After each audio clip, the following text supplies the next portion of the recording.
Olá para você que acompanha a Gazeta do Povo, eu sou a Rossana Bittencourt e esse é o podcast 15 Minutos, em que você fica bem informado com os comentários e análises do Frederico Juncker, que está aqui ao meu lado. Fred, bem-vindo. Olá, Rossana, e olá aos amigos da Gazeta do Povo. Fred, finalmente então tivemos um encontro presencial, uma reunião de fato entre o presidente Lula e o presidente dos Estados Unidos, Donald Trump, para começar a tirar do papel então a solução para esse problemaço que a gente tem enfrentado aqui no Brasil. Em especial a gente fala do tarifaço, mas claro que muitas outras consequências disso, né? Fred, então quais os próximos passos depois dessa reunião? Pois é, Rossana, primeiro, uma grande expectativa em relação à realização dessa reunião. Há muito se comentava sobre o encontro presencial entre o presidente americano e o presidente brasileiro.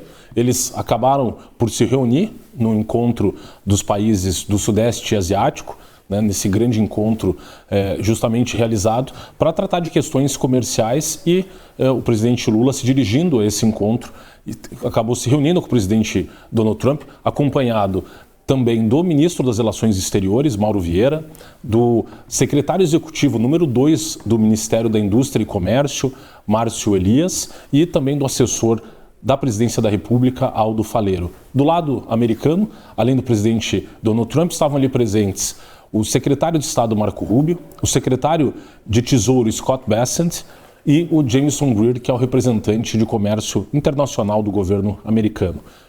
Ali, antes da reunião, a imprensa fez algumas perguntas, e aqui é até interessante dizer que, questionado por uma jornalista brasileira sobre a questão envolvendo o presidente Jair Bolsonaro, o presidente Donald Trump falou que sempre gostou dele, que ficou muito mal com o que aconteceu com ele, que sempre achou que ele era um cara honesto e que já passou por muita coisa.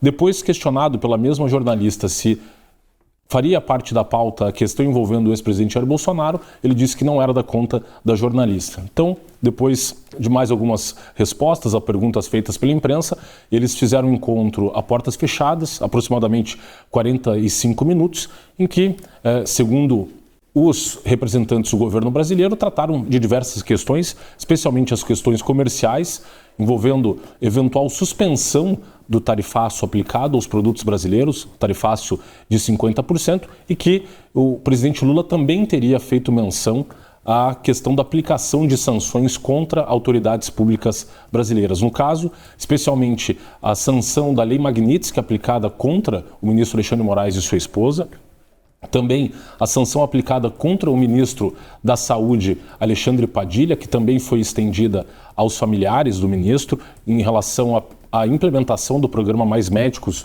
no Brasil e, dentre outros assuntos, em qual o Lula também se colocou como eventual mediador hoje do impasse e dessa crescente crise diplomática entre Estados Unidos e Venezuela, e justamente o Lula se colocando ali como um eventual interlocutor entre os dois países. Logo depois dessa reunião, então, passadas algumas horas, tivemos uma outra reunião já em que ficou estabelecido ali que essas tratativas se dariam no nível técnico dos vários ministérios envolvidos. Então, dessa segunda reunião, participaram o secretário de Tesouro Scott Bessent e o representante de comércio Jamieson Greer. Do lado brasileiro, participaram o ministro das Relações Exteriores Mauro Vieira, o número 2, Márcio Elias, representante do Ministério da Indústria e Comércio, que hoje é encabeçado pelo vice-presidente Geraldo Alckmin, e também o assessor especial da Presidência da República, Aldo Faleiro. E ali, então, começaram as primeiras tratativas que buscam chegar ali à solução desse impasse comercial entre os dois países. A princípio, nenhum resultado concreto nessas reuniões, ficaram apenas estabelecidas que novas reuniões serão realizadas para tentar, de alguma maneira, estabelecer um acordo e chegar a um acordo final entre os dois países, mas aqui eu acho que cabe vários sinais emitidos de ambas as partes para tentar entender o que pode vir na sequência dessas primeiras tratativas. Do lado americano, o secretário de Estado Marco Rubio havia dado uma declaração fazendo menção não só à questão comercial dos dois países, mas falando hoje do que os Estados Unidos considera um tratamento injusto às Big Tech. Inclusive, é interessante dizer que, na última semana, o próprio CEO da Netflix, ao analisar os números mundiais da empresa, fez menção à questão da aplicação do imposto pelo governo brasileiro, a CID, que incide sobre esses produtos digitais, serviços digitais de streaming, e que isso acabou impactando os resultados mundiais da empresa e a expectativa que ela tinha de ganhos em relação ao quadrimestre. Então, você vê que, de fato, essa relação Brasil e Estados Unidos passa pela questão das Big Tech. Inclusive, o próprio Marco Rubio faz menção à decisão judicial do Supremo Tribunal Federal que estabeleceu o novo marco regulatório das redes sociais no Brasil. Em relação às autoridades brasileiras, o ministro das Relações Exteriores, Mauro Vieira, falou que a reunião foi boa, foi produtiva e que, eventualmente, o Brasil só tem intenção de continuar negociando se o governo americano já, de início, suspender o tarifaço aplicado aos produtos e serviços brasileiros, como foi feito, os Estados Unidos fez em relação, por exemplo, à China, em que fizeram ali um acordo de prorrogação da aplicação das tarifas de 90 dias, depois nova prorrogação por 90 dias. E o presidente americano também deu uma entrevista quando estava se dirigindo ao Japão para também estabelecer negociações com o governo japonês. O presidente americano no avião falou o seguinte: olha, tivemos uma ótima reunião, vamos ver o que acontece. Não sei se alguma coisa vai acontecer, mas veremos. Eles gostariam de fechar o acordo, vamos ver. No momento eles estão pagando, eu acho, 50% de tarifas, mas tivemos uma ótima reunião. E aí, então você vê que por parte, nesse momento, do presidente americano, falou que o governo brasileiro de fato quer fazer um acordo para suspender a aplicação dessas tarifas e reduzi-las, como tem acontecido aí com outros países ao redor do mundo. E, no entanto, o presidente americano, nesse momento, se mostrou reticente em relação ao fechamento ou não desse acordo, que vai depender das tratativas entre os vários níveis técnicos, setores técnicos dos ministérios. Interessante dizer que nesse próprio evento realizado, desse encontro dos países do Sudeste Asiático, o governo americano anunciou já o fechamento de acordos, tanto com a Malásia quanto com o Camboja. Também anunciou a intenção de fechar 2 novos acordos, tanto com a Tailândia e com o Vietnã, e com a própria China, falaram que chegaram a um acordo preliminar e que o presidente americano vai se reunir com o Xi Jinping na Coreia do Sul no próximo dia 30 de outubro, para que também os governos possam ali eventualmente chegar ao fechamento desse acordo, que envolve especialmente a discussão também ali sobre os minerais críticos. Então a expectativa é grande. Se pegar o histórico hoje de negociação do governo americano, esses acordos têm levado em média para serem fechados 2 anos e meio. Então você vê que o início dessas tratativas ainda podem enredar uma série de novas reuniões. Óbvio, há essas tratativas preliminares, mas na média, tanto assim que desde que o Trump anunciou o tarifaço em relação a mais de 100 países ao redor do mundo, até agora efetivamente foram fechados 4 acordos de comércio e aproximadamente 10 em que fizeram acordos preliminares, o que eles chamam de acordos quadro, que justamente você estabelece algumas questões iniciais para depois aprofundar as negociações, como tem sido inclusive nesse caso chinês. Um exemplo aqui também de acordo em que há dificuldades de fechamento, acordo com o Canadá, em que é um dos países que mais tem relações com os Estados Unidos, e na semana passada o próprio governo americano declarou o fim das negociações, acusando a província de Ontário de ter se valido de um corte seletivo de falas do Ronald Reagan para criticar o tarifaço aplicado pelo governo americano, e o presidente Donald Trump anunciou a princípio o fim das negociações entre Estados Unidos e Canadá. Então a expectativa é de que, de fato, até considerando essa declaração do Trump, essas negociações vão ser demoradas, não vão ser de uma hora para outra que vai se chegar a um acordo, considerando até esse histórico, como eu disse, em que em casos mais simples de acordo bilateral e com questões simples, demora em média ali 18 meses, 1 ano e meio, e acordos mais complexos, na média, 2 anos e meio, e efetivamente para serem implementados esses acordos de 2 a 4 anos. Aqui um outro exemplo até interessante, que em 2019 os Estados Unidos e o Canadá fecharam um acordo chamado de Acordo Fase 1, e na semana passada o próprio representante de comércio americano se utilizou da seção 301 do Código de Comércio Internacional para abrir uma nova investigação contra a China, avaliando se de fato a China implementou todos os termos desse acordo formulado em 2019, para ver de fato o quão complexa essa questão no campo internacional, e que de fato demanda muito mais tempo do que eventualmente as expectativas da parte de acelerar as negociações. Então é um primeiro passo, mas a tendência é que demore um pouco para que as partes cheguem a um acordo final. É importante a gente ressaltar, Fred, que a reunião foi muito amistosa, né? De fato, não teve nenhum momento assim de saia justa, vamos dizer assim, pelo menos que a gente tenha ficado sabendo. mas é importante falar que não teve nenhuma promessa, né, de Donald Trump de que de fato essas negociações vão caminhar, como você já disse, não vai ser rápido, Sim. se é que vai vir a uma solução. E também é importante ressaltar o comportamento do presidente Lula, que mesmo Trump dizendo que a Venezuela, por exemplo, não estava em pauta, ele insistiu em colocar esse assunto em pauta na reunião. Pois é, esse é um assunto crítico hoje na América Latina, até interessante mencionar. O governo americano, inclusive o senador Lindsey Graham, no último domingo, falou que, em conversa com Donald Trump, ele já falou que vai solicitar ao Congresso americano e fornecer informações sobre as operações terrestres a serem realizadas pelo governo americano, tanto na Colômbia quanto na Venezuela.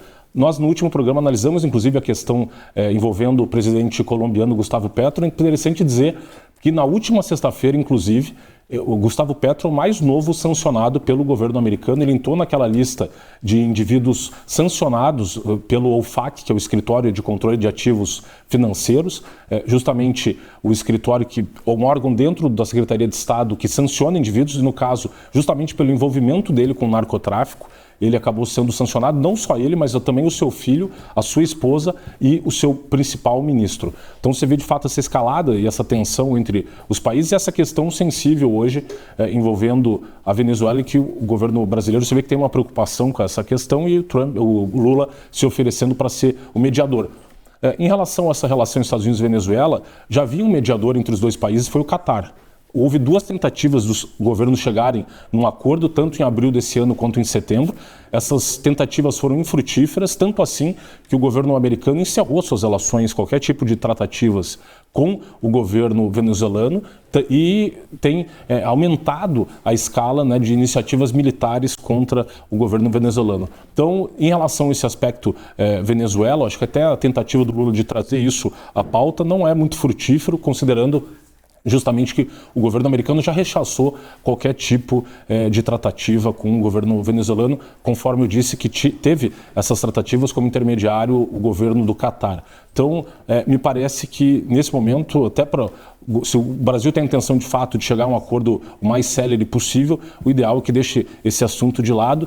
Até porque me parece que hoje, do ponto de vista da América Latina, você vê um certo isolamento do Brasil hoje diante até das eleições nos outros países. Nós tivemos agora, nesse final de semana, uma eleição legislativa na Argentina, que o presidente Milei conseguiu aumentar sua base dentro do Congresso Nacional, tanto no Senado quanto na Câmara dos Deputados argentina, inclusive com a ajuda que o governo americano deu ao Milei dias antes da eleição, um financiamento e uma questão de swap cambial da ordem de 40 bilhões de dólares. Nós tivemos a recém-eleição de um presidente alinhado aos Estados Unidos agora na Bolívia, esse alinhamento também do Equador, do Paraguai, e essa relação crítica, especialmente envolvendo também 2 dos maiores países, que são a Venezuela e a Colômbia, e o Brasil a se colocar de alguma maneira como mediador dessas relações, especialmente envolvendo a Venezuela, não me parece que seria um bom momento para isso, considerando, né, esse grau de esgarçamento das relações entre Trump e Maduro.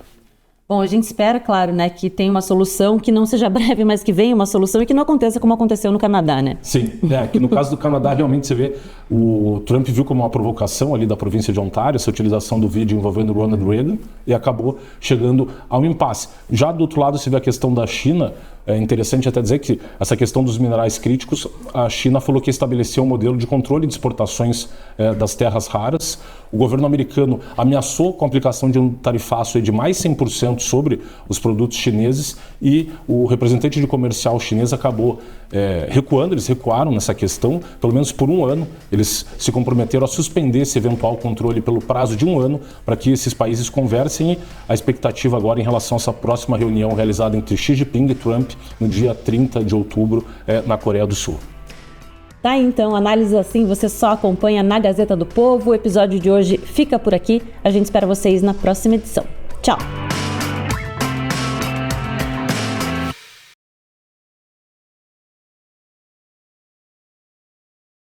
Olá para você que acompanha a Gazeta do Povo, eu sou a Rossana Bittencourt e esse é o podcast 15 Minutos, em que você fica bem informado com os comentários e análises do Frederico Juncker, que está aqui ao meu lado. Fred, bem-vindo. Olá, Rossana, e olá os amigos da Gazeta do Povo.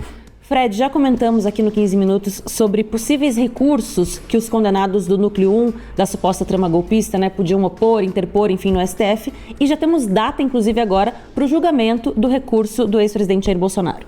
Pois é, Rossana, na última segunda-feira se encerrou o prazo para que os réus desse núcleo 1 apresentassem embargos de declaração, que é o recurso cabível quando a defesa encontra ali na decisão judicial ou aponta alguma omissão, uma contradição ou alguma obscuridade. Então não é um recurso que se propõe a reverter eventual condenação, mas apresentar e apontar esses 3 defeitos numa decisão judicial. Esses recursos, eles têm um prazo de 5 dias para serem opostos e então teve agora essa oposição por parte de 7 defesas dos 8 réus do núcleo 1. O único deles que não acabou opondo os embargos de declaração foi a defesa do Mauro Cid, justamente porque no caso dele foi fixada uma pena privativa de liberdade de 2 anos de prisão e ele ficou preso preventivamente 2 anos e meio, aproximadamente. Então, o que ocorre no caso dele ali, o que nós chamamos de detração penal.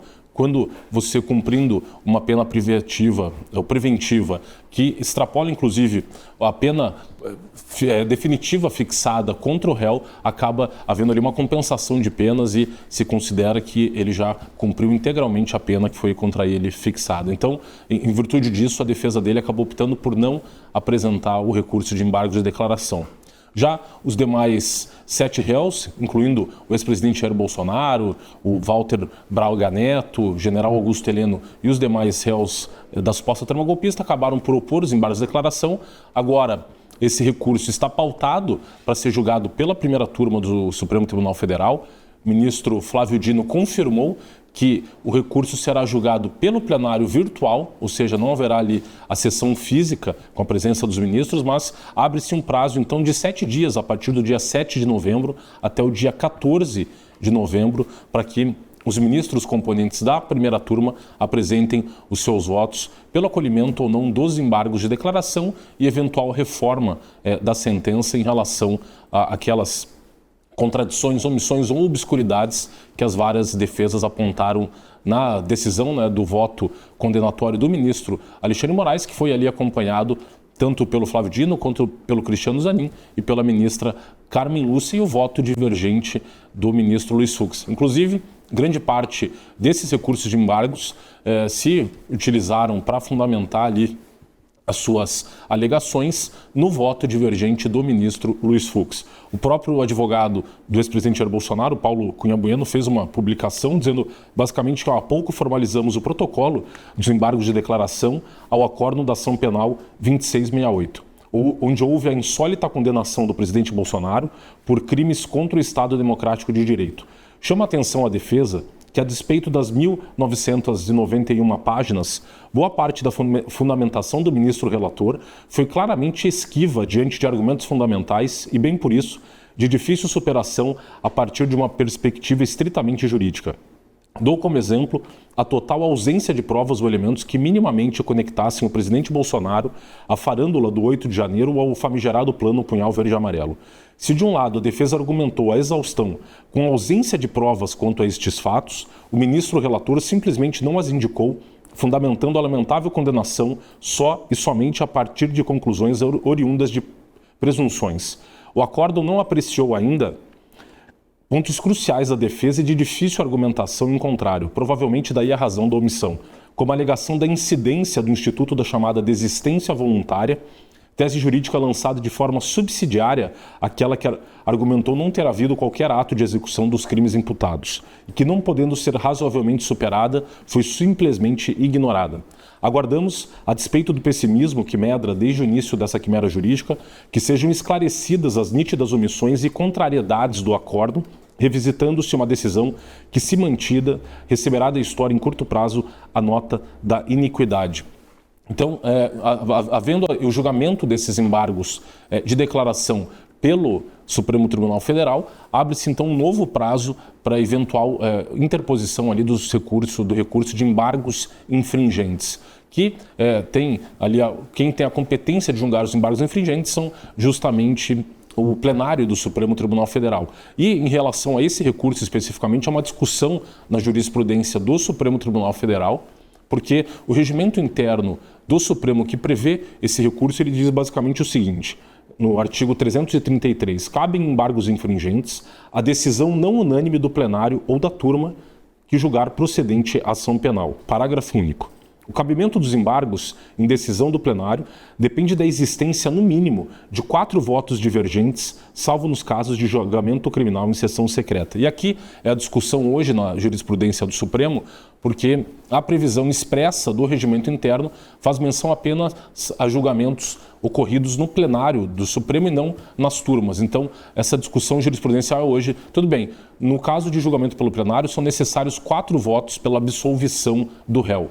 Há uma jurisprudência hoje, decisões no sentido de que nas turmas seriam necessários 2 votos pela absolvição para que fosse então possível e cabíveis aí o recurso de embargos infringentes, que leva então a apreciação do caso das turmas para o plenário do Supremo Tribunal Federal.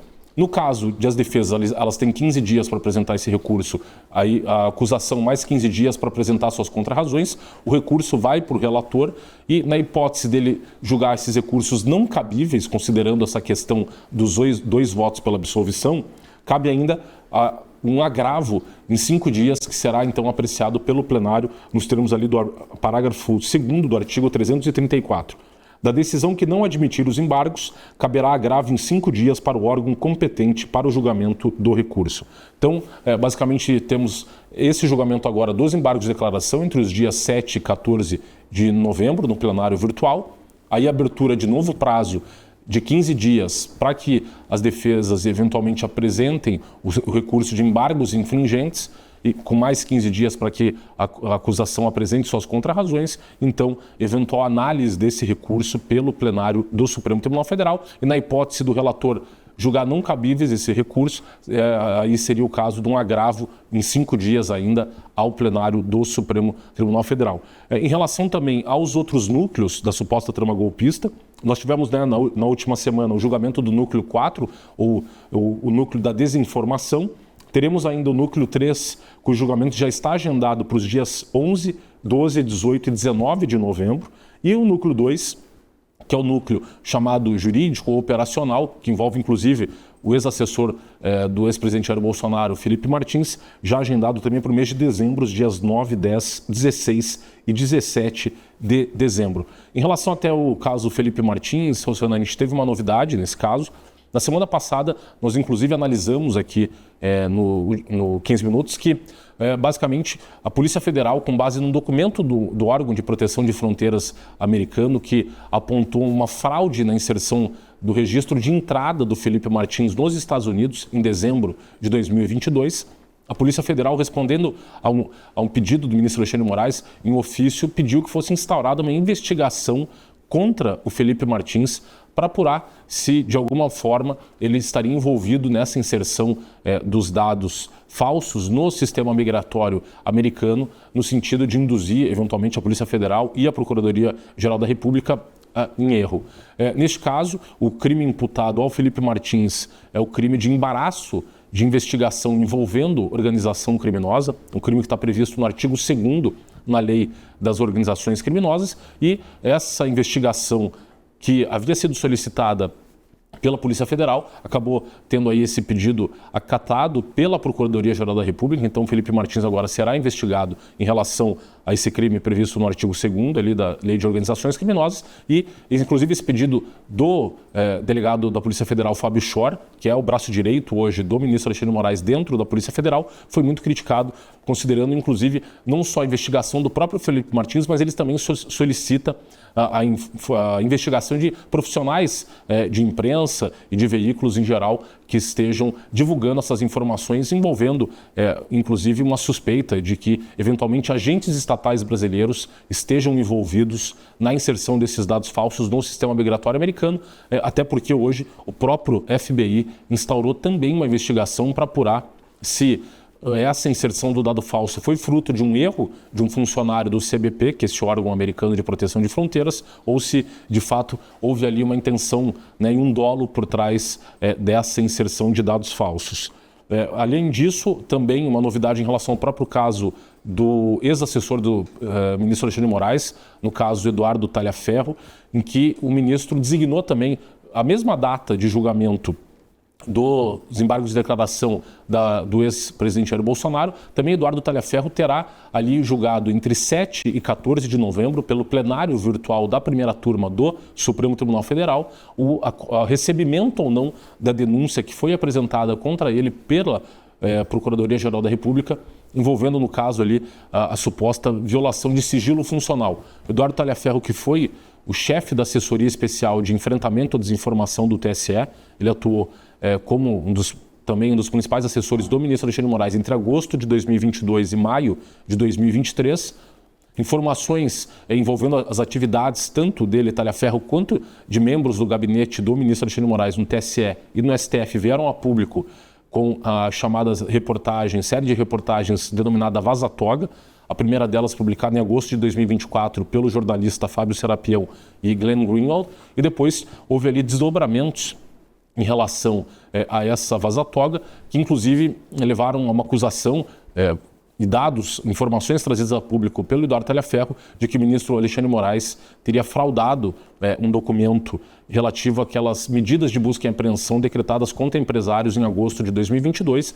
Ele teria feito essa decretação de medidas de busca e apreensão, dentre outras, com base numa reportagem do jornalista Guilherme Amado, e depois teria então pedido que seus assessores fizessem um relatório para justificar essas medidas depois de tudo, da ocorrência dos fatos. Então, também será julgada pelo Supremo Tribunal Federal, pela primeira turma, o recebimento ou não dessa acusação contra Eduardo Talhaferro, ele que também se encontra na Itália e tem contra si ali um pedido de extradição formulado.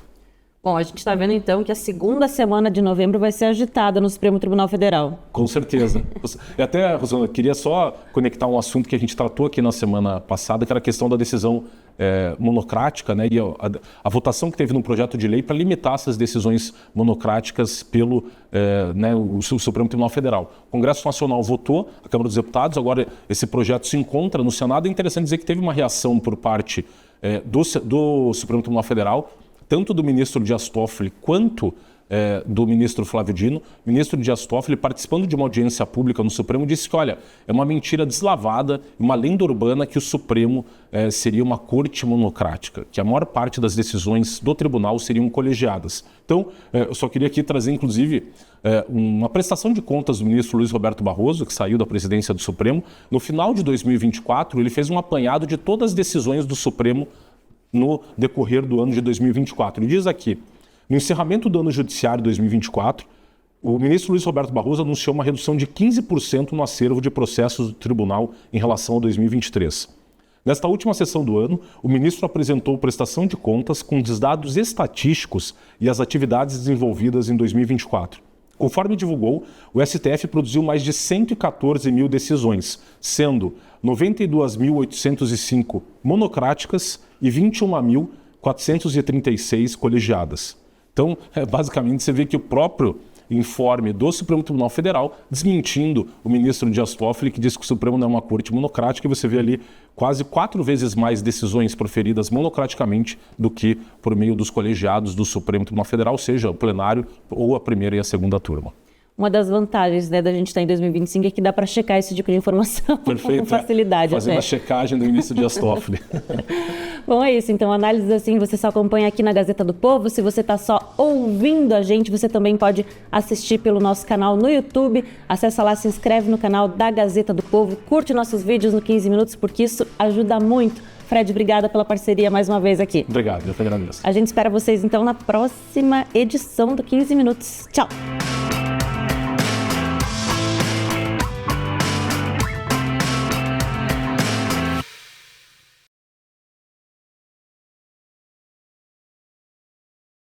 Olá para você que acompanha a Gazeta do Povo, eu sou a Rossana Bittencourt e esse é o podcast 15 Minutos, em que você fica bem informado com os comentários e análises do Frederico Juncker, que está aqui ao meu lado.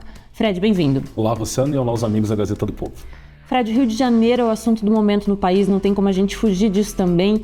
E tem sim como analisar esse caos que acontece no Rio de Janeiro e relacionar as atitudes do Supremo Tribunal Federal, né, Fred? Infelizmente, Rossana, mais um caso em que a atuação do Supremo Tribunal Federal tem gerado efeitos muito deletérios, danosos para o país.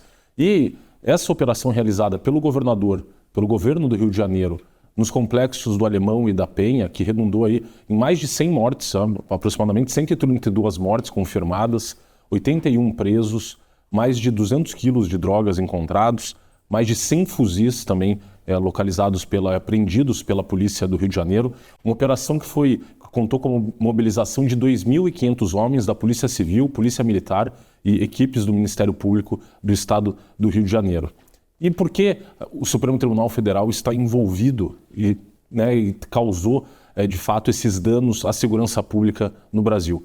Tudo passa por uma decisão, por uma ação movida, uma DPF, justamente uma daquelas ações que até analisamos aqui no 15 Minutos, a ação de controle concentrado de constitucionalidade, em que o PSB, partido do atual vice-presidente da República, em 2019 ingressou com uma ação chamada ADPF 635, a DPF das favelas, que buscava discutir a letalidade policial e pedia ali que operações realizadas nas favelas do Rio de Janeiro fossem proibidas.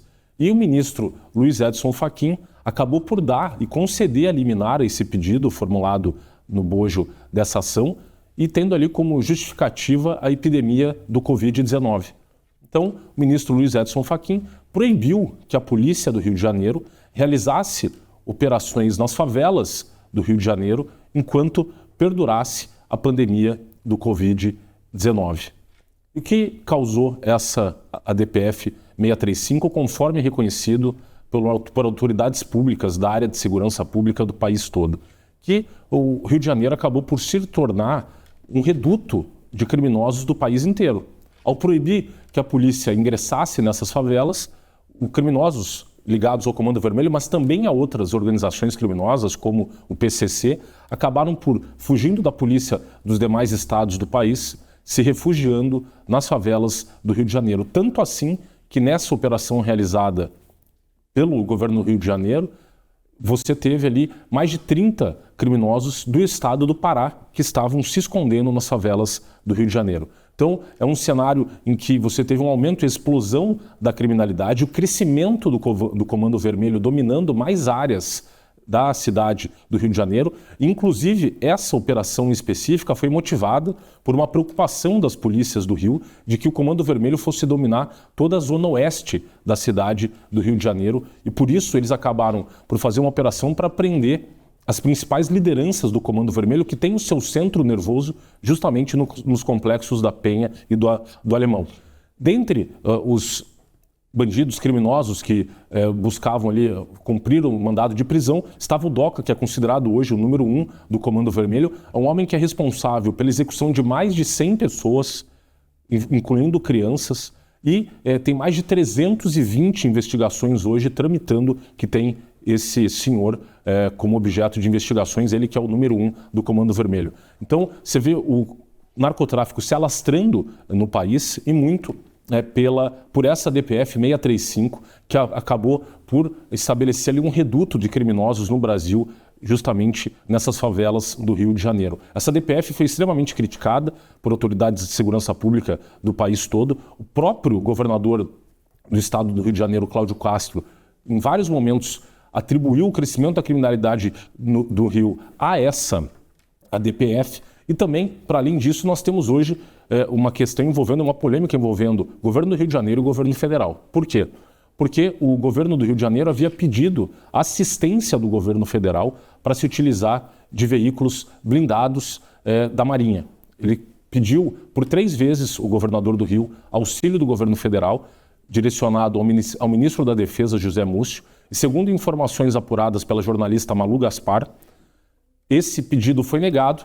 A princípio, José Múcio, ministro da Fazenda, era simpático a esse pedido formulado pelo governador do Rio. No entanto, o chefe da Casa Civil, Rui Costa, e o próprio presidente Lula se negaram a fornecer essa ajuda ao governo do Rio, alegando que, para que as Forças Armadas atuassem ali pontualmente nesse caso, seria necessário a decretação da garantia da lei e da ordem, que é um mecanismo constitucional previsto no artigo 142 da Constituição, que já foi utilizado algumas vezes, mesmo nesse governo Lula 3, mas o governo Lula, nesse caso específico, se negou a fornecer essa assistência ao governo carioca. Então, nós temos no centro dessa polêmica, dessa grande operação, também essa falta de assistência do governo federal em relação a esse combate ao narcotráfico por parte do governo do Rio de Janeiro. E aqui até queria trazer uma declaração do governador do Rio de Janeiro, Cláudio Castro. É um pouco longa, mas eu acho que nessa declaração ele consegue delinear bem quais hoje os principais problemas envolvendo o combate ao narcotráfico no país. A gente tem que se lembrar que, segundo pesquisa recente, 26% da população brasileira se encontra hoje vivendo em áreas sob o domínio do narcotráfico. Nós temos problemas graves hoje, dentre vários estados. Cito aqui o exemplo do Ceará, em que municípios têm tido as suas populações expulsas pelo narcotráfico e, segundo dados apurados pelo Ministério da Justiça, há no mínimo 88 facções criminosas atuando no território nacional. Em relação a esse dado de 26% da população brasileira vivendo em áreas sob domínio do narcotráfico, em comparação com os demais países da América Latina, o Brasil apresenta o maior número. E o que diz já há algum tempo o governador do estado do Rio de Janeiro? Falou, olha, a polícia está trabalhando, a polícia está prendendo, a gente compra 500 viaturas blindadas por ano. Nunca o Rio de Janeiro teve 500 viaturas por ano de reposição. Hoje tem. Mas o que está acontecendo, então? Nós temos hoje uma tempestade perfeita no Rio de Janeiro. Nós temos uma DPF, que é uma ação judicial, chamada a DPF das favelas ou a DPF 635. O que ela fez? Ela impôs regras para que a polícia entrasse nas comunidades. Ela criou um conceito de extraordinariedade. Para que a polícia entre, tem que acontecer algo extraordinário. Ela tirou a ideia de ostensividade, que era o que tinha, e criou a ideia de extraordinariedade. Fazer isso na Zona Sul, tira a polícia da Zona Sul. Então, o seguinte, o pobre deixou de ter o direito de ter a polícia todo dia. O que aconteceu? As facções dominaram os territórios quando a polícia não pode mais entrar de forma ordinária. As facções dominaram os territórios.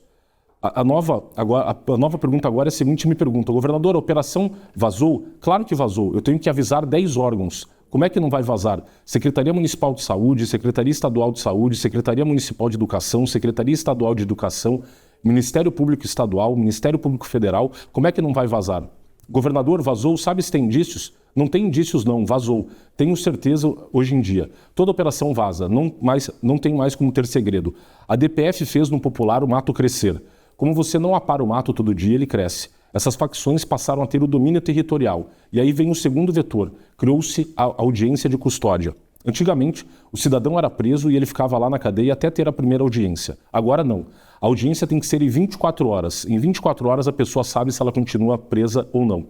E a orientação do Conselho Nacional de Justiça é que penas de até 4 anos a pessoa responde em liberdade. O que está acontecendo? Todo mundo que assalta hoje é posto em liberdade em 24 horas. A polícia está prendendo o mesmo cidadão 20, 30, 40 vezes.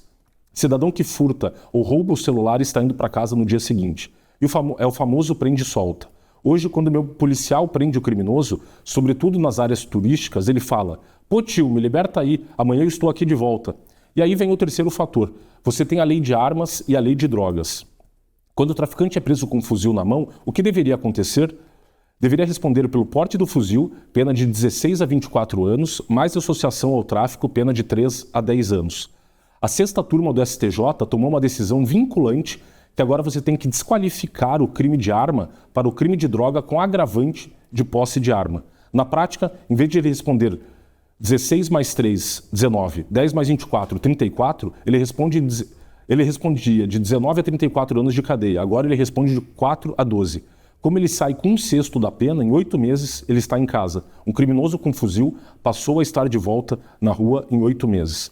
Então, você vê essa fala do governador do Rio de Janeiro, Cláudio Castro, deixando muito claro que a DPF contribuiu para esse cenário hoje no Rio de Janeiro, de domínio de vários territórios do estado do Rio de Janeiro, especialmente pela facção Comando Vermelho, que para além hoje do tráfico de drogas, segundo grande parte dos especialistas, tem, inclusive, desenvolvido outras atividades envolvendo desde serviços públicos como venda de gás, fornecimento de serviços de internet, dentre outras, a cobrança de segurança de comerciantes das regiões, então, mediante extorsão, obviamente, e então você tem esse alastramento. Além disso, a própria questão das audiências de custódia que, recordemos, foi criada pelo ministro hoje da Justiça, Ricardo Lewandowski, à época, quando era ministro do STF, presidente do do CNJ e do STF, ele que criou essas audiências de custódia que tem levado à soltura de bandidos em 24 horas depois de presos, conforme relatado aqui pelo governador Cláudio Castro, e inclusive diante da comoção dessa operação do Rio de Janeiro, ontem mesmo, o Senado Federal aprovou um projeto de lei que estava tramitando na casa e agora vai para a sanção do presidente da República, criando novos critérios para a decretação de prisão preventiva, justamente para impedir que bandidos e criminosos de alta periculosidade sejam soltos em 24 horas. O projeto de lei aprovado é o PL 226 de 2024 e ele considera, então, que se o indivíduo, por exemplo, provas que indiquem a prática reiterada de infrações penais pelo agente, ou a infração penal tiver sido praticada com violência ou grave ameaça contra a pessoa, ou se ele já tiver se liberado em prévia audiência de custódia por outra infração penal, o indivíduo terá sua prisão em flagrante convertida em prisão preventiva e sem a soltura na audiência de custódia, de forma, então, a aumentar os critérios rigorosos para eventual soltura nas audiências de custódia, porque tivemos um caso recente em que um indivíduo tinha 86 passagens pela polícia no Rio de Janeiro e acabou sendo solto e praticando um homicídio. Inclusive, depois o juiz promoveu uma ação contra um veículo de comunicação para proibir que a reportagem mostrasse que ele soltou aquele criminoso mesmo com 86 passagens pela polícia. Então, você vê essa discussão e uma preocupação hoje, para além de tudo isso, o próprio governador Cláudio Castro fala da questão do STJ e dessa decisão do tribunal, que também tem beneficiado o tráfico em relação ao porte de armas. Segundo o levantamento feito pelo gabinete do senador Jorge Seife, só no ano passado, em 2024, o STJ, que é o segundo tribunal mais importante do país, ele concedeu 9.166 habeas corpus a condenados investigados por tráficos de drogas e o Supremo Tribunal Federal aproximadamente 600 habeas corpus. Então também se vê essa conivência do Poder Judiciário com o narcotráfico e a importância, inclusive agora considerando denúncias muito graves de corrupção no âmbito do Superior Tribunal de Justiça, que eventualmente seja instaurada uma CPI do Poder Judiciário para apurar, inclusive, eventual infiltração hoje do narcotráfico dentro das estruturas estatais, em especial dentro das estruturas judiciárias, considerando esse número aberrante aqui de quase 10 mil habeas corpus concedidos a traficantes pelo STJ em 2024. Bom, e claro que além de todo esse caos e tristeza, na verdade, que a gente vive, né, no Rio de Janeiro, especialmente para quem mora lá, a gente está um pouco longe, mas ainda assim olha com muita tristeza para esse cenário, internacionalmente falando também, o Brasil também fica muito feio na foto. Fica, Sandra, essa operação ganhou destaque na imprensa internacional toda, ainda mais num contexto que nós temos falado aqui reiteradas vezes da questão do combate que o governo americano tem feito ao narcotráfico na América Latina, questão dos cartéis classificados como organizações terroristas e uma pressão agora maior sobre o governo brasileiro para que ele encampe essa ideia da classificação de organizações criminosas envolvidas em narcotráfico como organizações terroristas. Há um projeto tramitando hoje na Câmara dos Deputados. O próprio secretário de Segurança Pública do Estado de São Paulo, Guilherme Derrite, pediu licença do cargo de secretário para reassumir o mandato de deputado federal e ser o relator desse projeto para que ele seja aprovado no âmbito da Câmara dos Deputados, inclusive com uma pressão sobre o presidente da Casa, Hugo Mota, para que ele vote. E a importância desse projeto justamente para aumentar o combate a essas organizações e até para fins de compartilhamento de informações de inteligência. Que a partir do momento em que você classifica essas organizações como organizações terroristas, você tem o compartilhamento de informações entre órgãos de combate ao terrorismo. E aqui é interessante dizer, inclusive, Rossana, que o governador do Rio, Cláudio Castro, há 8 meses, ele teve uma reunião com o consulado dos Estados Unidos no Rio de Janeiro e forneceu um relatório justamente classificando já o governo do Rio, o Comando Vermelho, como uma organização terrorista e fornecendo essas informações ao governo americano, que inclusive apontam atividades do Comando Vermelho dentro dos Estados Unidos. Então, vai ter um aumento da pressão agora sobre o governo brasileiro. Você vê, o próprio ministro Ricardo Lewandowski deu uma declaração agora dizendo que é contra essa classificação, mas considerando todo o cenário hoje da América Latina. Até interessante aqui, queria só para concluir, trazer até uma entrevista foi quase candidato à presidência da Bolívia, o economista Jaime Dum, comentando também sobre a questão do narcotráfico na Bolívia e perguntaram qual que é a dimensão desse narcotráfico hoje. Ele falou, olha, se o narcotráfico não for declarado imediatamente como atividade terrorista, não vejo a possibilidade de uma vitória completa, rápida e contundente. O narcotráfico na Bolívia já não é mais um crime comum. É uma estrutura política, econômica e paramilitar que infiltra a justiça, corrompe a polícia, está permeado por todo o âmbito político. Então você vê que, infelizmente, esse não é só um problema brasileiro, se alastra por toda a América Latina e essas operações demonstram a necessidade de um combate mais efetivo à atividade dessas facções que, como eu disse, o próprio Ministério da Justiça aponta que hoje há quase 100 facções criminosas em atuação no Brasil. O episódio de hoje fica por aqui, a gente espera vocês na próxima edição. Tchau!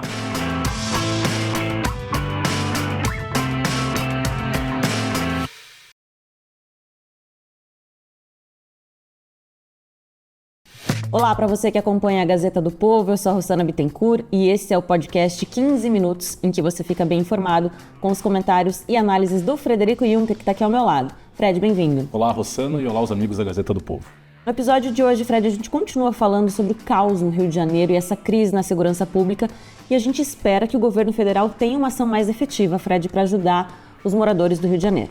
Pois é, Rossana, tivemos nessa grande operação realizada nos complexos da Maré e da Penha, do Alemão e da Penha, uma operação que, números confirmados agora, 121 mortos, dos quais 4 policiais, 2 policiais militares e 2 policiais civis, e uma polêmica instaurada entre a atuação do governo estadual, o governador Cláudio Castro, e o governo federal.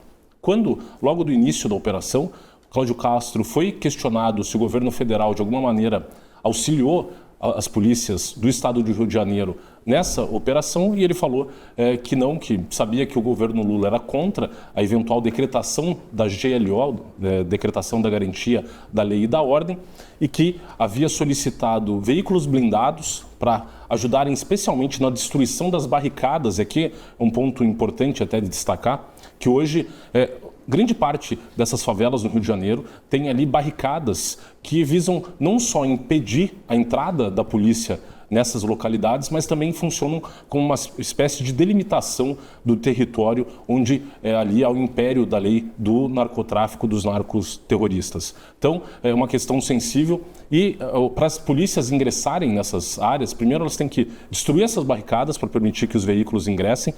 E se não se utilizarem de veículos blindados, uma operação dessas só leva, em média, ali 2 horas só para eles conseguirem. E, obviamente, nesse período, os policiais acabam sendo alvejados pelos narcoterroristas e, no caso também, os veículos blindados, essa operação que levaria 2 horas só para destruir as barricadas, ela é reduzida ali para um tempo de 5 a 10 minutos. E, no entanto, o Ministério da Defesa do governo Lula, com base num parecer elaborado pela Advocacia Geral da União, acabou recusando e rejeitando esse auxílio ao Rio de Janeiro.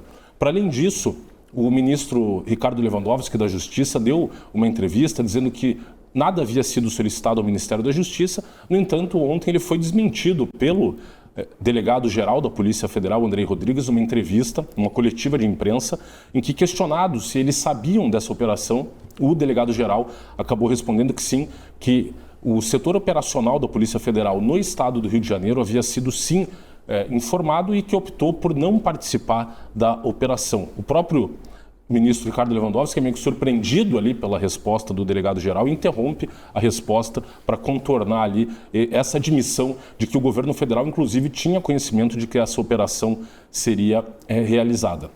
Para além disso, havia uma expectativa em relação ao eventual posicionamento do presidente Lula em relação a todo esse cenário. Ele que estava na Ásia, participando inclusive daquela reunião com o presidente americano Donald Trump. Ao retornar, ele participou do ato de posse do deputado federal Guilherme Boulos como secretário-geral da presidência da República. Ele acabou ali, naquele primeiro momento, optando por não dar nenhuma declaração pública, depois veio a se manifestar e disse o seguinte: me reuni hoje pela manhã com os ministros do meu governo e determinei ao ministro da Justiça e ao diretor-geral da Polícia Federal que fossem ao Rio para encontro com o governador. Não podemos aceitar que o crime organizado continue destruindo famílias, oprimindo moradores e espalhando drogas e violência pelas cidades. Precisamos de um trabalho coordenado que atinja a espinha dorsal do tráfico sem colocar policiais, crianças e famílias inocentes em risco. Foi exatamente o que fizemos em agosto na maior operação contra o crime organizado da história do país, que chegou ao coração financeiro de uma grande quadrilha envolvida em venda de drogas, adulteração de combustível e lavagem de dinheiro. Com a aprovação da PEC da Segurança, que encaminhamos ao Congresso Nacional, vamos garantir que as diferentes forças policiais atuem de maneira conjunta no enfrentamento às facções criminosas. E aqui também há um dos pontos hoje de muita discussão no Congresso Nacional, ele faz referência aqui à PEC da Segurança Pública, e há uma grande resistência, especialmente por parte dos estados, em relação à aprovação dessa PEC, porque ela visa centralizar e criar um sistema nacional de segurança pública. Inclusive se coloca ali questionamentos porque, eventualmente, operações dessa magnitude como essa realizada pelo Estado do Rio de Janeiro dependeriam de eventual aval de um conselho a ser criado justamente nesse Sistema Nacional de Segurança, o que é visto com muita reticência pelos governadores dos estados. O próprio governador hoje, Cláudio Castro, tem sido objeto de uma série de ataques. Houve, por parte da Comissão de Direitos Humanos da Câmara dos Deputados, um pedido de investigação do governador do Rio pelas mortes nessa operação, inclusive com um eventual pedido de decretação de prisão dele.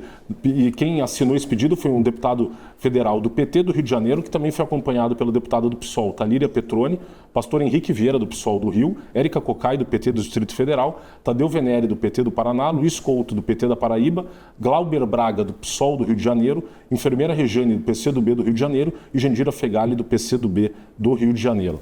Então, além disso, o próprio líder do PT, Lindenberg Farias, na Câmara dos Deputados, fez um requerimento ao Supremo Tribunal Federal solicitando que fosse também instaurada uma investigação contra o governador do Rio, Cláudio Castro.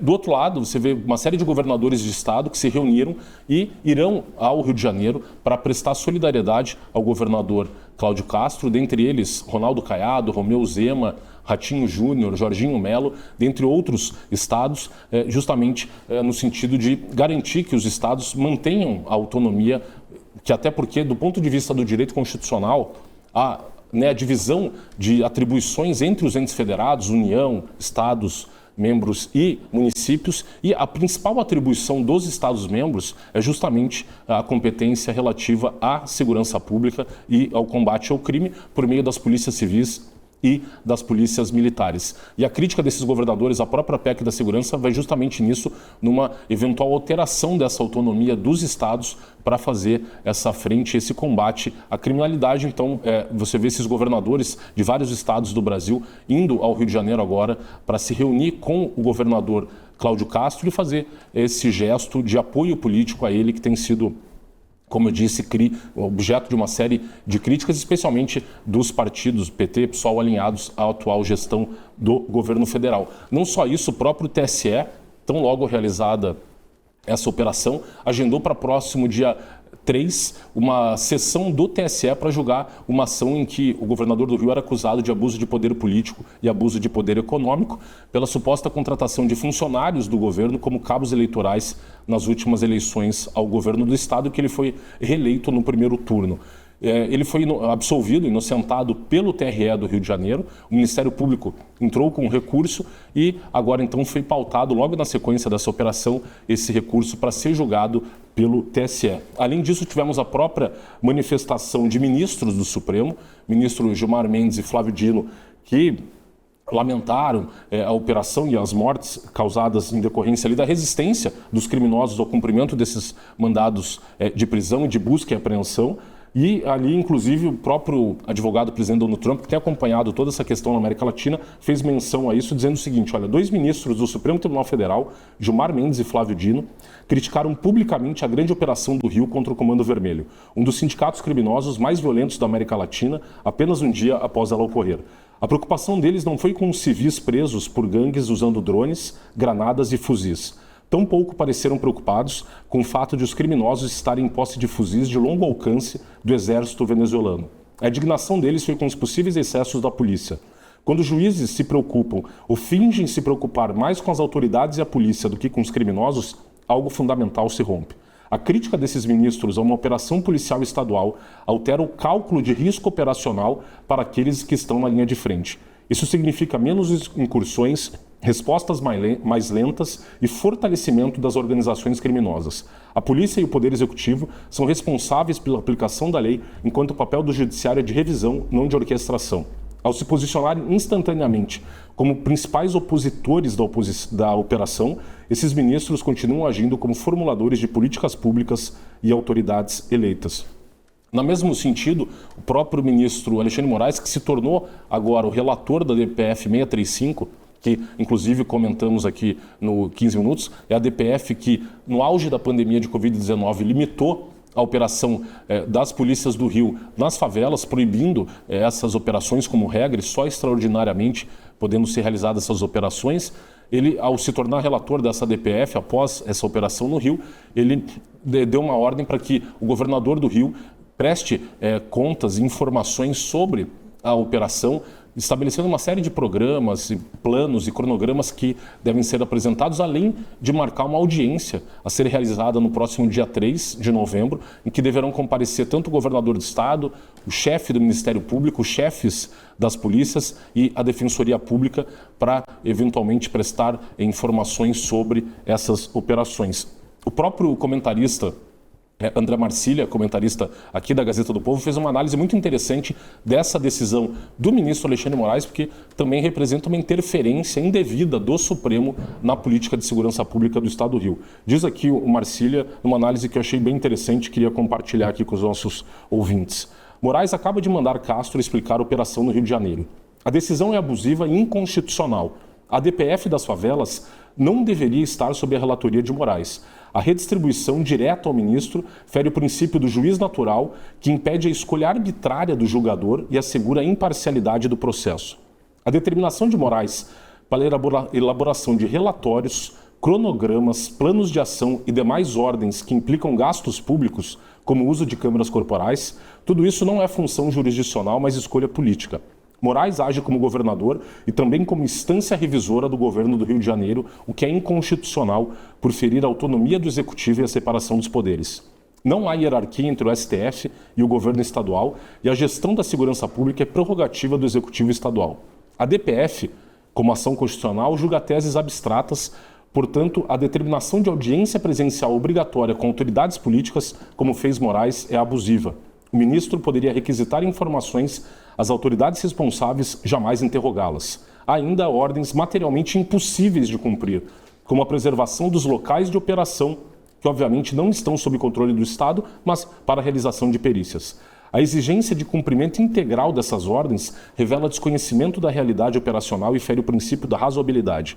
Como a decisão de Moraes é irrazoável, desproporcional, inconstitucional e abusiva, inclusive tendo ordens impossíveis de serem cumpridas, seu descumprimento não pode resultar em punição a autoridades do governo. Moraes dá voz a um reiterado desejo do atual governo federal retirar das mãos dos governos estaduais a gestão da segurança pública e o controle das ações policiais no país. A decisão, assim, reforça uma tendência política centralizadora e viola o pacto federativo estabelecido pela Constituição. Bom, o fato é que, concordando ou não, Fred, com essa operação policial no Rio de Janeiro, a gente sabe que a segurança pública é um problema muito sério no Brasil e exige muito debate e ação por parte do poder público. Não, com certeza, e inclusive até porque isso tem gerado efeitos também na esfera internacional. Com base nessa operação, a Argentina e o Paraguai declararam o aumento do policiamento na região de fronteira, com receio de que eventuais integrantes do Comando Vermelho que fugiram dos complexos do Alemão e da Penha acabem por ingressar dentro do território argentino e paraguaio, né? Temos aqui a tríplice fronteira. Inclusive o próprio presidente colombiano, que hoje foi objeto de sanções pelo governo americano, também deu uma declaração pública dizendo e criticando a atuação do governador do Rio, Cláudio Castro, e governador colombiano, que hoje é acusado também pelo governo americano de ser o líder do tráfico de drogas na Colômbia, considerando o aumento exponencial da produção de cocaína na Colômbia. Então você vê de fato esse crescimento do narcotráfico, do narcoterrorismo, que tem colocado hoje no centro do debate público essas questões envolvendo segurança pública, a necessidade desse tema ser mais discutido, debatido, para que também o Estado possa implementar políticas efetivas e considerando, inclusive, hoje que a grande parte da população, especialmente desses territórios do Rio de Janeiro, é refém desses criminosos, inclusive reportagens relatando essas pessoas vítimas de extorsão. Por exemplo, os moradores dessas localidades não podem comprar gás de empresas localizadas fora dessas áreas e as empresas dentro dessas áreas delimitadas pelas barricadas são controladas pelo narcotráfico. Então, esse é um tema muito sensível e que demanda bastante debate. Bom, e análises desse tipo você sabe só aqui na Gazeta do Povo. Se você ainda não é assinante, faça isso, porque tem muito conteúdo exclusivo para assinantes no nosso site. Confira lá, não perca tudo isso que a gente publica todos os dias para você. O episódio do 15 Minutos de hoje fica por aqui, a gente espera vocês na próxima edição. Tchau!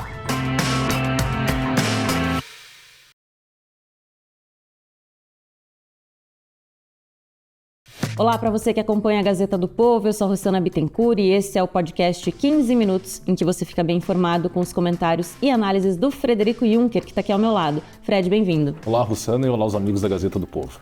Fred, seguimos falando sobre o Rio de Janeiro, porque não tem como a gente tirar de pauta, né, esse assunto que assusta muita gente e revela um problema muito grave entre o governo federal e alguns governos estaduais. Governadores, claro, demonstraram apoio ao governador do Rio de Janeiro. Isso significa o quê, Fred, na prática? Pois é, Rossana. Primeiro, eu acho que cabe destacar que a segurança pública hoje está no centro do debate público. Era um tema que estava sendo negligenciado diante da situação urgente do país, com o crescimento exponencial do narcoterrorismo, praticamente em todos os estados do Brasil, e um tema que contrapõe de forma muito acentuada o governo federal a maior parte dos governos estaduais, especialmente os governos dos estados ali do Centro-Oeste, Sul e Sudeste. Com essa realização da operação no Rio de Janeiro, o próprio governador Cláudio Castro teve um crescimento exponencial nas redes sociais, se vê um apoio popular maciço, inclusive pesquisas recentes apontam, e simplesmente ali analisando movimentação na internet, publicações nas redes sociais, que praticamente 86% das manifestações nas redes sociais são favoráveis a essa operação realizada no Rio de Janeiro, tanto assim que o governador do Rio subiu de 462 mil seguidores no Instagram em menos de uma semana para 1.300.000. Então você vê que, de fato, esse é um tema polêmico que mobiliza a sociedade, e o governador do Rio, que, a princípio, no primeiro momento, estava isolado politicamente, logo em seguida você vê ali uma série de governadores dos estados, especialmente dos estados do Sul, Sudeste e Centro-Oeste, prestando uma solidariedade e apoio ao governador do Rio, Cláudio Castro. Tanto assim que tivemos a reunião desses governadores no estado do Rio de Janeiro, com a presença ali dos governadores dos estados Romeu Zema, de Minas Gerais, Jorginho Melo, de Santa Catarina, Ronaldo Caiado, de Goiás, Eduardo Ridel, de Mato Grosso do Sul, Tarcísio de Freitas, que não estava presente, mas participou por videoconferência, do estado de São Paulo, e a vice-governadora do Distrito Federal, Celina Leão. E ficou resolvido ali que 9 estados da federação constituirão o chamado Consórcio da Paz. O consórcio é uma figura do direito público brasileiro que justamente possibilita que entes federados estabeleçam uma associação que busque ali a persecução de fins e finalidades em comum entre esses vários estados.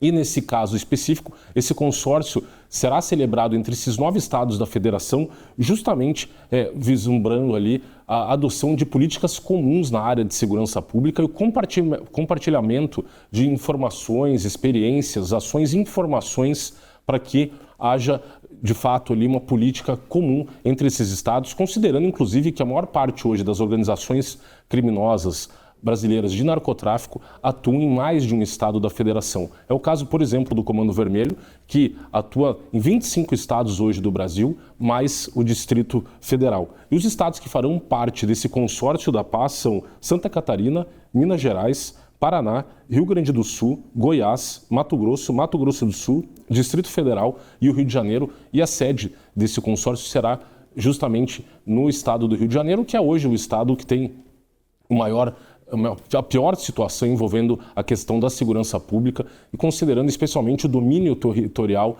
do Comando Vermelho em grandes áreas da cidade e do estado do Rio de Janeiro. Mas, como eu disse, esse é um problema, não é localizado ao Rio.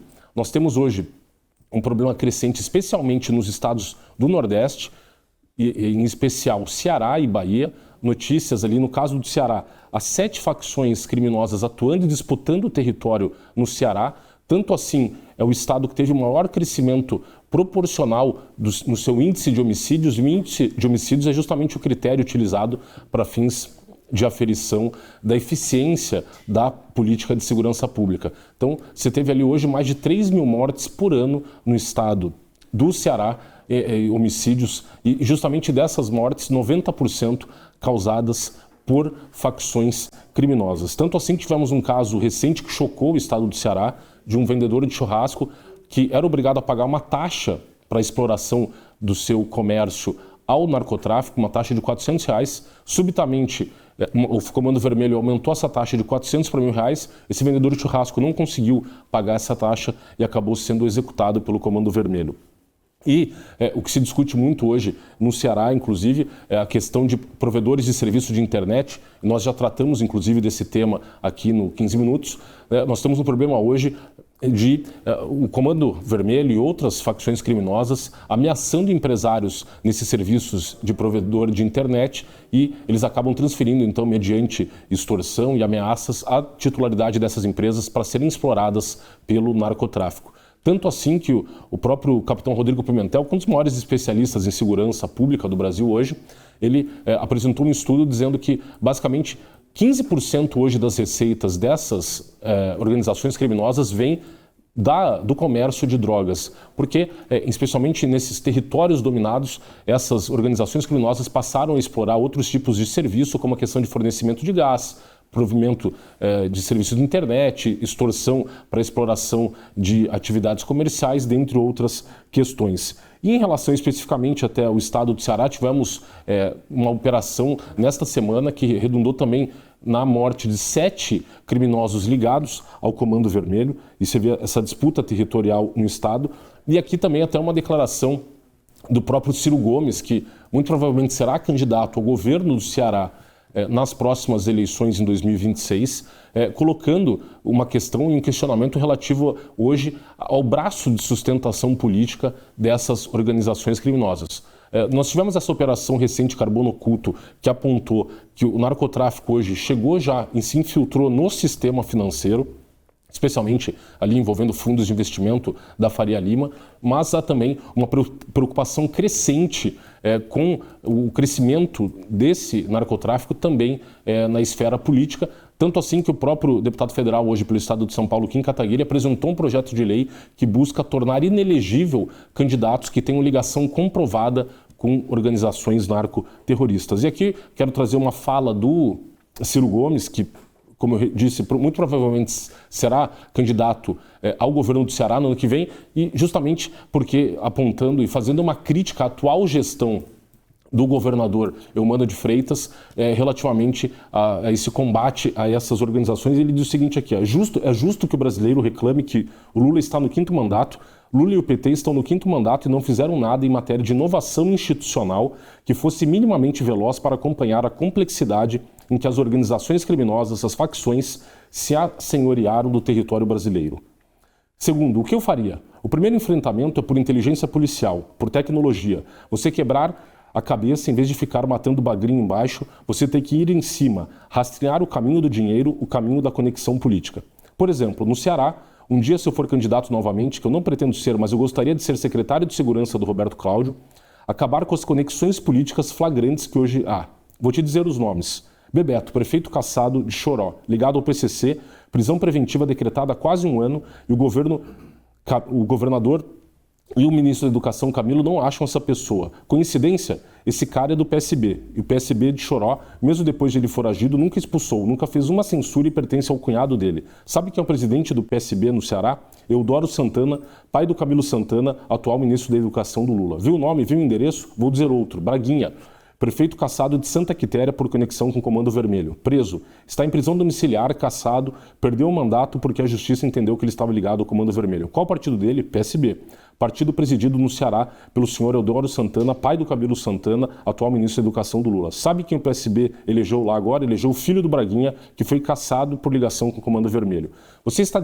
E o Cid Gomes, ele é perguntado pelo jornalista, o Cid Gomes, o irmão dele, também é do PSB. Você está dizendo que o Cid Gomes é do PSB e é ligado? Sim. É verdade. Agora, o presidente do partido é o pai do Camilo Santana e o Cid está lá conivente com tudo isso e dando lição de moral nos outros. Mas tem mais. A prefeita de Có é do PT, ligada ao Guimarães, líder do governo Lula na Câmara. Está lavando dinheiro para o Comando Vermelho através de uma farmácia e de um terreno. O cara que é dono desta farmácia e do terreno está preso. Acusação, membro alto do Comando Vermelho. E por aí vai. Se você deixa que a política contemporize com as organizações e as facções criminosas, perdeu-se o controle e isso está acontecendo gravemente no Ceará e no Brasil. E aqui um ponto de divergência e é o maior ponto hoje de divergência entre os governadores de estado e o governo federal, é justamente a questão envolvendo a classificação dessas organizações criminosas como organizações terroristas.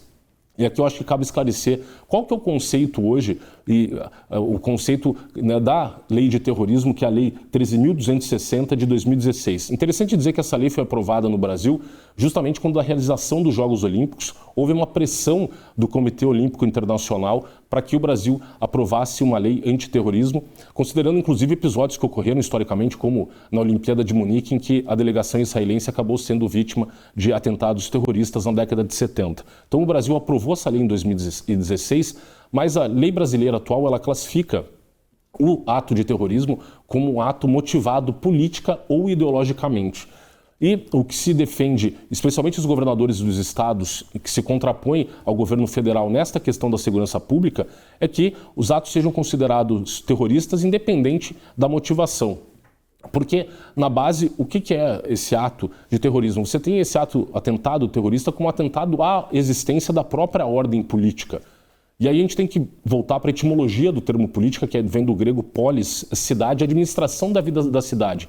Se você tem uma organização criminosa que consegue estabelecer um domínio territorial e submeter aquela população ao império do crime, obviamente, e envolvendo inclusive outros aspectos da vida daquela população, como eu disse aqui, questão de exploração de serviços públicos, venda de gás, dentre outros, você tem claramente um atentado ao Estado de Direito, porque você tem uma organização que se contrapõe à soberania estatal dentro de um determinado território. O que tem acontecido hoje nessas regiões controladas pelo crime, e pesquisa recente apontou hoje que 26% da população brasileira vive em áreas controladas pelo crime, é que há a negativa de vigência do Estado de Direito, da Constituição brasileira e das leis brasileiras dentro desses territórios, com a imposição da lei dos narcoterroristas. E esse é um ponto sensível hoje, e a maior contraposição desses governadores de Estado com a atual gestão do governo federal, porque o ministro da Justiça, Ricardo Lewandowski, e o próprio Lula já se colocaram contrários a esta classificação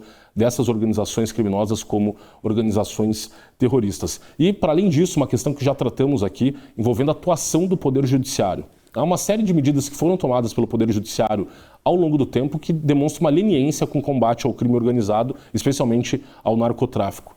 Dou um exemplo aqui.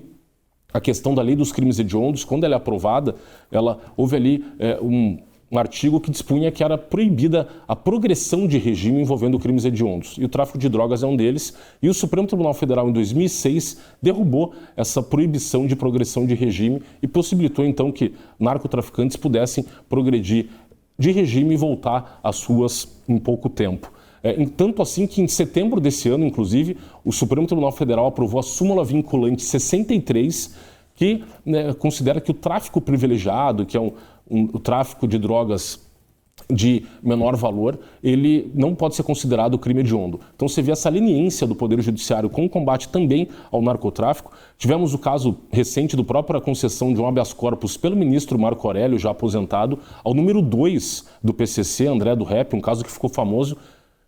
Um ex-assessor do ministro Marco Aurélio promoveu várias ações de habeas corpus perante o STF, até que um deles caísse no gabinete do Marco Aurélio. Ele concedeu essa liminar, André do Rep saiu da cadeia e acabou fugindo do Brasil. Hoje, segundo informações, estaria fugido e escondido no México.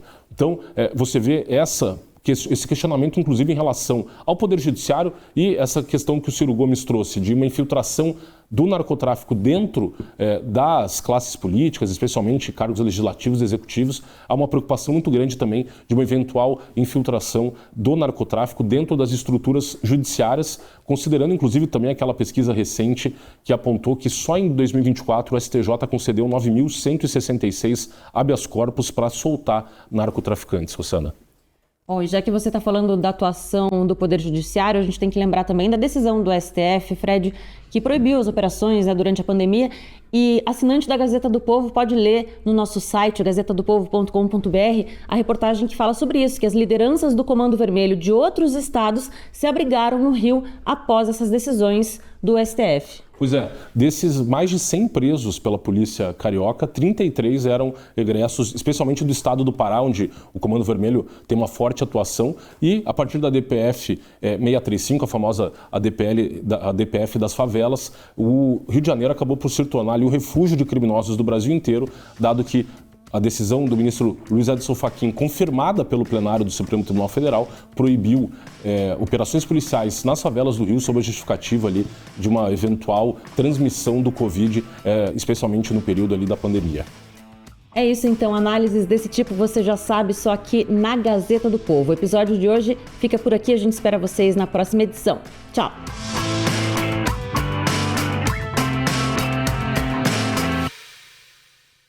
Olá, eu sou a Rossana Bittencourt da Gazeta do Povo. Espero que você tenha gostado do vídeo. Aqui na tela você pode clicar em outras opções para continuar acompanhando nossas análises e comentários. E não esqueça, assinando a Gazeta do Povo, você apoia o jornalismo independente, garante acesso a conteúdos exclusivos e fortalece nosso trabalho aqui no YouTube. Muito obrigada!